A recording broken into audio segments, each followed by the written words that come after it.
Hello, welcome to the latest episode of the White Pew podcast.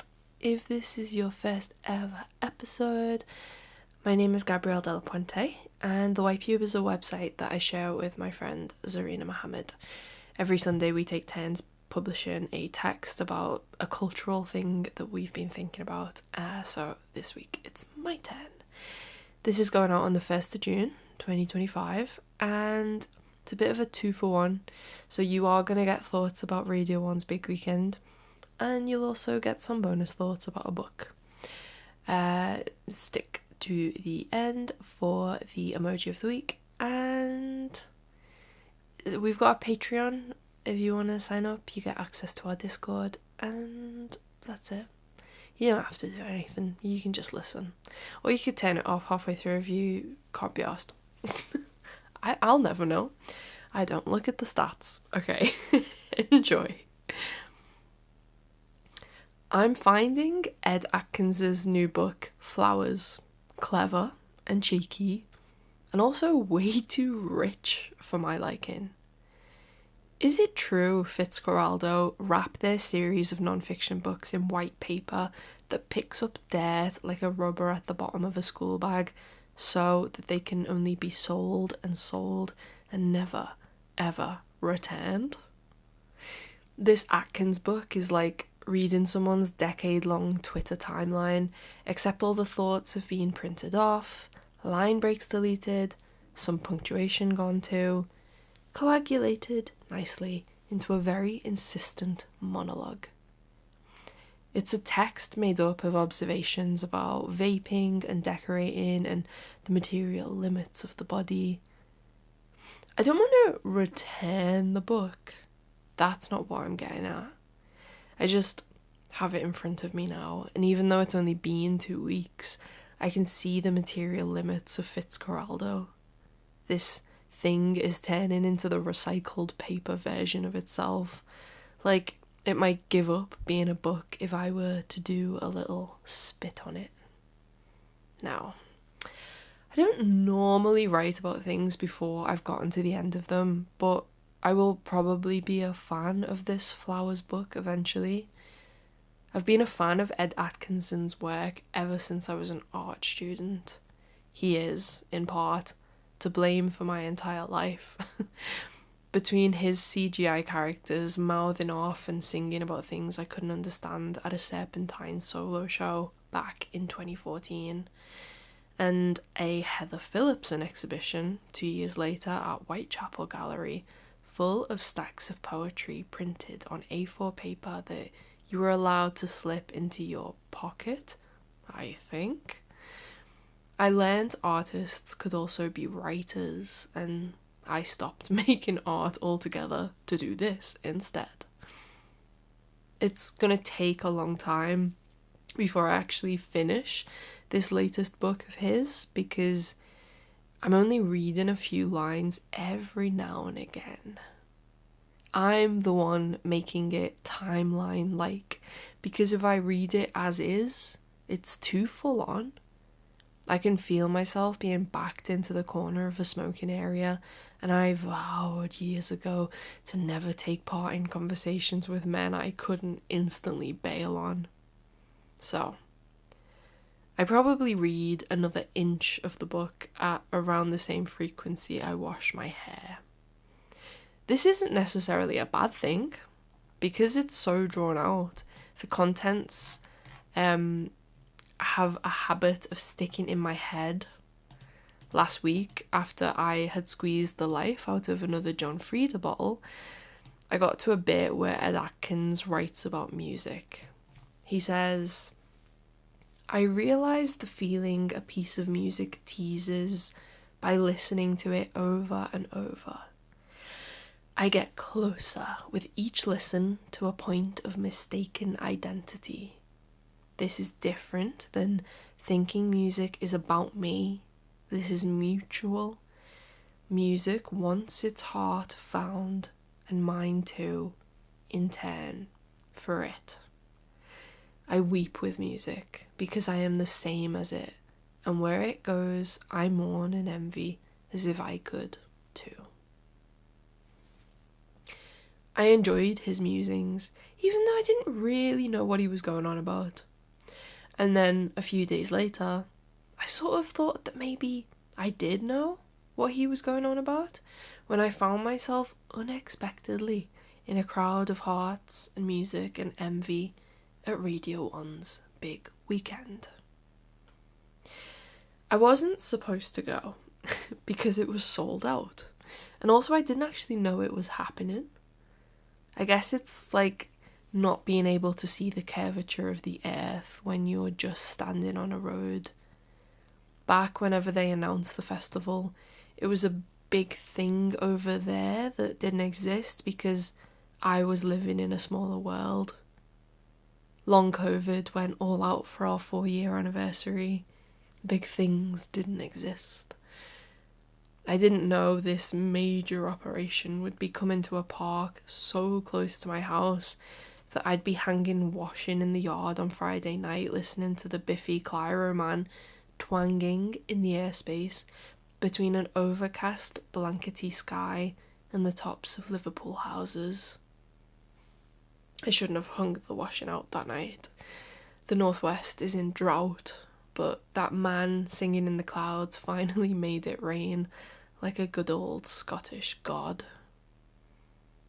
It is funny that I ended up going.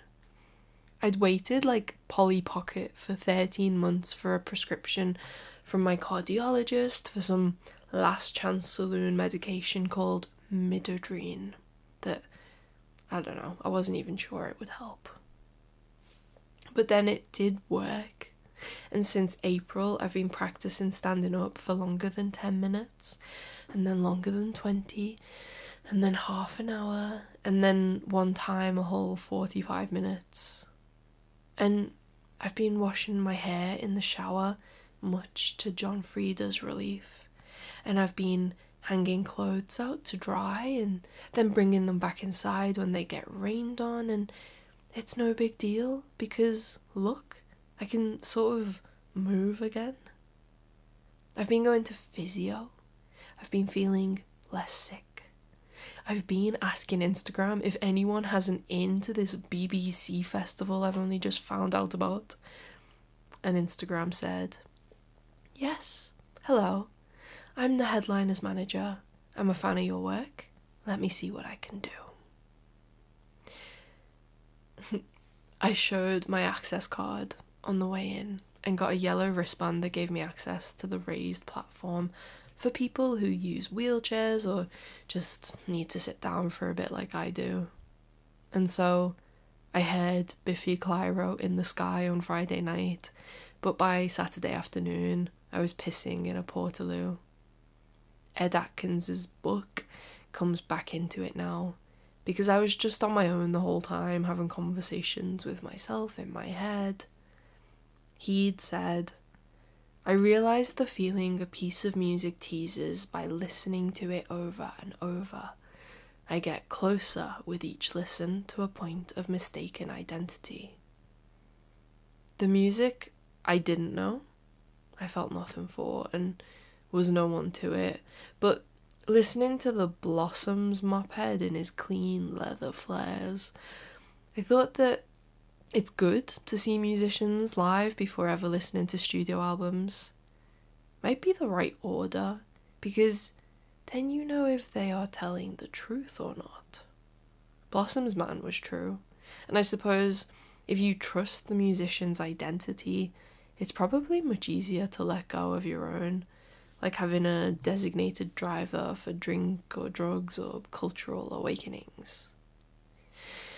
But the reason for my last minute scramble to get into the park once I realised I had the health was that Wolf Alice were playing.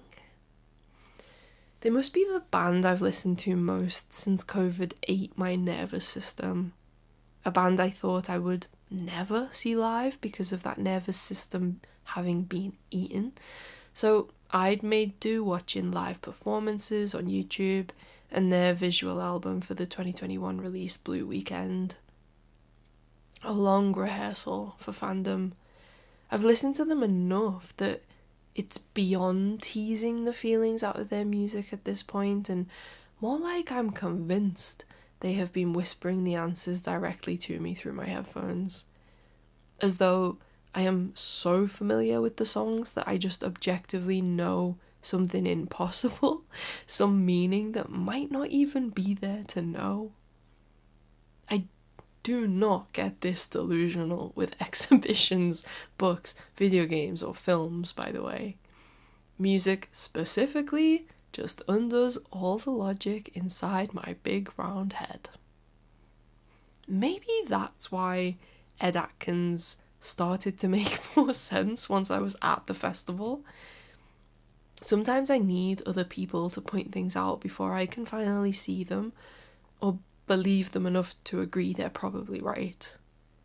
He'd written, "This is different than thinking music is about me. This is mutual. Music wants its heart found, and mine too, in turn, for it." I was sitting on that raised platform, giddy inside, because every time I go outside without that death feeling in my chest, it's like I'm hosting a surprise party for myself. But as Wolf Alice's set drew nearer, I started to feel too far away from them to get to their heart, or to give them mine. No one was around to stop me, not even myself. So I got up and I walked over wet pizza boxes making a path across drought yellow grass. I got as close as I could to the stage and plonked my body on the ground, Polly Pocket swooping low between toy soldiers. Those 40 minutes made me feel so much bigger. I was so close I could see the speakers shaking. I screamed the lyrics like a feral kid. And yeah, I could see them on the stage in front of me, but I kept looking over at the screen to my left where the band were blown up, high contrast IMAX heroes. I'd been in the small world so long. Is this what you've all been doing while I was gone? Like Ed Atkins writes in Flowers, "I weep with music because I am the same as it, and where it goes I mourn and envy as if I could too." I didn't cry like I thought I might, but when the camera hovered over Ellie Roswell throwing her hair back over a wind machine so that she became a possessed superhero in white latex, all I could think was how much I wanted to scream on a stage instead of in a crowd. Did I want to learn how to play the guitar? The one she played was blood red. I wished I could FaceTime my cardiologist and show him where I was. I was so happy to be getting rained on. There was a point a few years ago, after I'd spent 6 months housebound, when I made it into the garden, felt rain on bare arms, and I jumped because it tickled so much. I'd forgotten that could happen. I was happy when Wolf Alice's set finished and the girl in front of me said, "Again." I was happy later, watching Sam Fender's audience blare under confetti, firework smoke and nightfall. It was nice seeing kids picking up rubbish. There was a queue for ice cream before bed. I passed silhouettes of tired people sitting under trees on my way out, and when I tried to tell the taxi driver that, yeah, I'd had a good time, I couldn't because my voice was gone. I'd forgotten that could happen as well. I came back the next day wishing I was a lead singer instead of a writer who used to want to be an artist all those years ago. That Sunday, I sat at the edge of a circus tent and listened to Joy Crooks sing like I'd never heard anyone sing live before. That way, I knew she was telling the truth. Joy's guitar was black and cream. I got samosas, a can of Fanta.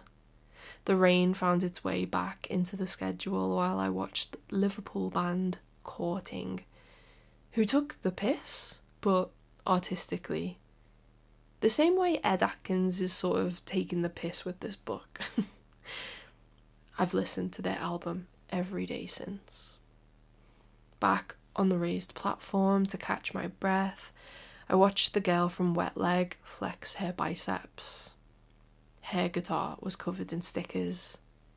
And by the time Haim came out, I had wet legs.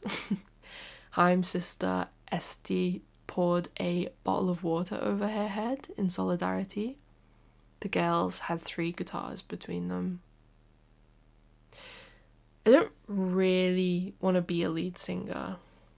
It is probably just the passing envy Ed was talking about, or knowing you like art even more after you learn how to paint a bit and realise it's actually very hard.